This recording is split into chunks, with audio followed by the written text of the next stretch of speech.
అందరికీ నేను చేత అసలు ఏం తినలేదు, ఏం తినని కడుపులో వంట అని అంటుంది. ఇక కోసం అయితే జ్యూస్ అయితే తెప్పించిన గ్రేప్స్. ఇదన్నా తాగుద్దో తాగదో ఇక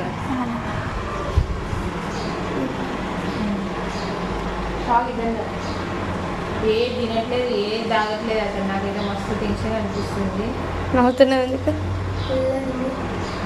అన్నీ వంకలే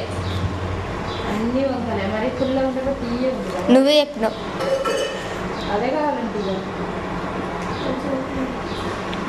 మంచిగా ఏం తినట్లేదు. అసలు నీరసం వస్తుంది అని చెప్పినా కానీ తింటలేదు అసలు. ఓకే ఫ్రెండ్స్, మరి మీరేం చేస్తారో కామెంట్ అయితే చేయండి. గట్టిగా తాగేది తప్ప తాగాలి కానీ